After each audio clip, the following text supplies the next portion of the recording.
Blue screen crashes on the Dell OptiPlex small form factor can have several causes.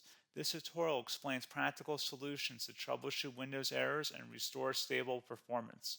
So while you're performing updates, you're getting an IRQR not less or equal message, K-mode exception not handled, kernel data in page error. A lot of errors pertain to this problem, and we're going to go ahead and jump into what should hopefully be a pretty straightforward process, guys. And we're going to go ahead and jump right into it. So first thing I'd recommend doing would be to actually go ahead and boot to the troubleshooting utility on Windows 11. So if you do a hard power off 3 times in a row, Windows should automatically attempt to launch the starter prepare utility. And if it doesn't find anything, it will give you the option to select advanced settings, in which case it would take you to a screen that looks like this. Now, if it does not take you to a screen that looks like this, or you're unable to get to that, you can also download the Windows 10 Media Creation Utility, or Windows 11. They probably will make a creation utility for Windows 11 at some point. And it doesn't really matter, you can actually run the Windows 10 utility on Windows 11 as far as I'm aware. And you should be able to run the troubleshooting utilities built in within it. So you just would go ahead and download it to an ISO file and then burn it to a DVD or USB. It'd have to be about 4 gigabytes or more. It couldn't be a small USB flash drive, and it couldn't be a CD. It'd have to be a DVD. And then you'd boot your computer from it. So depending on the computer manufacturer, you'd have to tap a different key on your keyboard in order to launch that menu, in order to select what boot drive you want to go off of. So it could be anything between the escape key, F2, F8, F12, for example, and those are the function keys on the top of your keyboard. So you may have to just do a little bit of trial and error. Shouldn't take you more than a couple minutes. Googling it would probably be best before you even begin. But anyway, we're ready to go ahead and jump right into it. So we're on the choose an option page. So these will look very similar whether you're booting from it directly within Windows itself, or if you're plugged in a USB flash drive with the media creation utility installed and you selected the recovery option. So when you are setting up your Windows 11 installation or Windows 10, depending on the drive you're using, there should be an option to repair your computer in the bottom left corner of the dialog window, one of the first screens that comes up. You go ahead and select that, and then it would take you to a troubleshooting screen like you see here. And you want to go ahead and select troubleshoot, reset your PC, or see advanced options.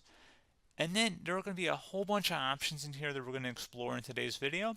The first one, we're going to actually go underneath advanced options and then select startup prepare, fix problems that keep Windows from loading. So go ahead and select that first.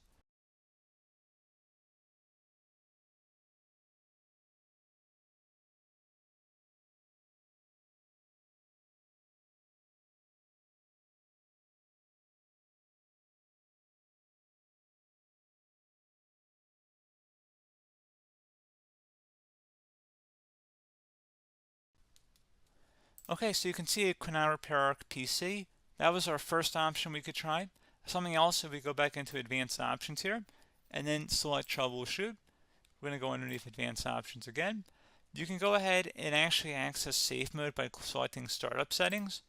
And then if you select the restart button, you have the option on the screen select safe mode with networking, which will give you a key on the screen. It'll tell you which key to press to enter that. I believe it's the F7 key. It'll do that for you. I'm not going to go over that in today's tutorial because I don't really want to go into safe mode, but you're more than welcome to attempt that by going into here and then selecting restart. Again, it'll launch another screen. It'll say what key do you want to press, and it'll give you like 7 or 8 different options, and you want to select safe mode with networking. There's also an option for a command prompt too, but that's going to be something we're going to cover later in this video, and we don't even have to go through that in order to access it. So that's why I'm not going to really push for that, because unless you know exactly what's causing the problem, you probably don't need to go into safe mode. Unless you're trying to recover files, in which case then you definitely can go into safe mode, but we're trying to actually recover our computer here. So I hope that makes sense. Something else we can also try here as well would be to uninstall updates, remove recently installed quality or feature updates from Windows. So if you go ahead and select that, you can uninstall the latest quality updates, which generally is the more day-to-day updates. Feature updates are the less regularly released ones, like the big ones. I would equate it to service packs in like Windows 7 and Windows Vista and Windows XP. So larger updates that occur once or twice a year at most. And the quality updates are more just a regular update. So probably obviously depend. It'll take longer if you're going to try and uninstall the latest feature update versus quality update, and maybe you don't need to go back that far. So just giving you guys a couple pointers with that. Something else you can also look at here, and we're going to jump into the command prompt in a little bit, but you can select System Restore, which will use a restore point recorded on your PC to restore Windows. And this is something I would highly recommend here, guys. So select Next. Assuming you have a restore point saved on your computer, you go ahead and select the most recently created one, and you'll select Next, and then you'll select the drive. You shouldn't actually have to select the drive. You can scan for affected programs, but we're going to keep it all default here, and then we're going to select Finish. So once started, System Restore cannot be interrupted. Do you want to continue? I think we're going to select yes. I don't think we have anything better to do on our computer right now, so just give it a moment here to initialize. It will take a couple minutes to run, obviously depending on how large your hard drive is and how much is saved on the System Restore point. So just give it a couple minutes here.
Okay, so you can see System Restore completed successfully.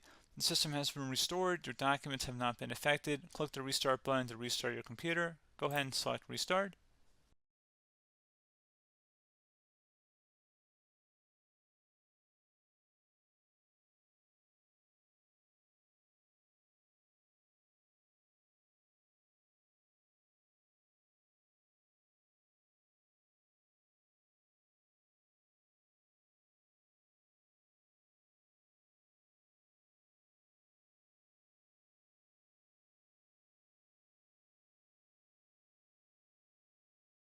Okay, so you can see the system has been restored successfully.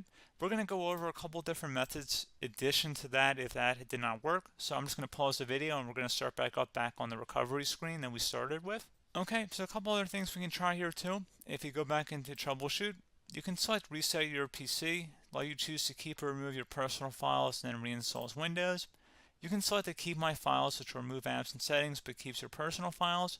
You can also select remove everything, which will remove all of your personal files, apps, and settings. So this is more of a factory reset, the second option here.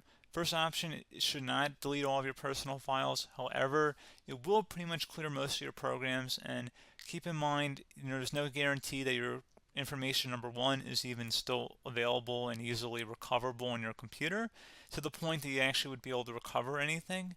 And the second point is that there's always a chance that it won't actually recover and it will just do a factory reset anyway. So there's no guarantee that actually would keep your files anyway. So I would recommend trying to get a recovery tool and backing that up first before selecting it anyway. But again, those are a couple of different options. And then something else you can try here if you go back to the choose an option. Another option, if you go underneath choose an option and select troubleshoot, advanced options, and now select where it says command prompt. Okay, so the first thing we should do is type our main hard drive here. In most cases, it should be the C drive. So you just do a C colon and then hit enter on your keyboard. So once you're underneath the C drive, we're going to type in dir and then hit enter on your keyboard. It should have program files, users, and Windows all in there. That's how you know you're in the right directory.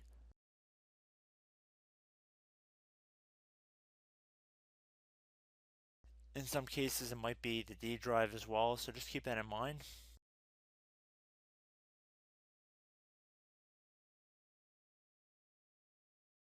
Next thing we're going to do is type in cd space /Windows /system32 /config, and then you're going to hit enter on your keyboard.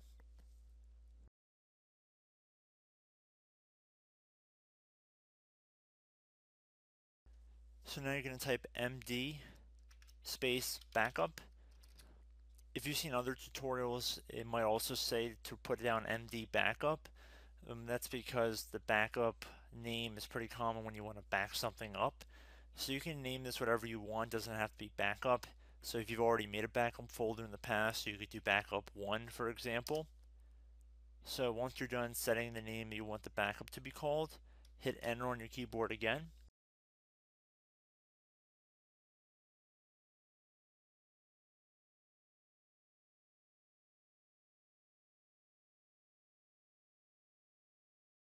At this point you want to type copy, C-O-P-Y, space, then you want to do the star symbol above the 8 key, then do a period or a dot, whatever you want to call it, then another star sign, and then another space, and then type backup, and then hit enter on your keyboard.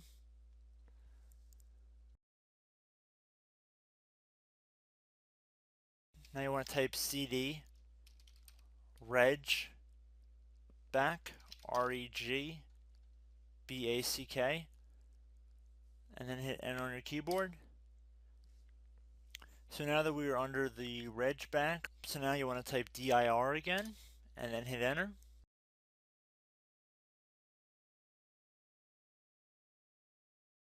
So now at this point we're going to type copy again. So copy, space, star sign, dot, another star sign, space, and then 2 dots. So we're going to type copy, space, star sign, dot, sign, star sign, dot, dot, and then hit enter on your keyboard again. So for overwrite, you want to overwrite all. So type A on your keyboard, so capital A, and then hit enter on your keyboard.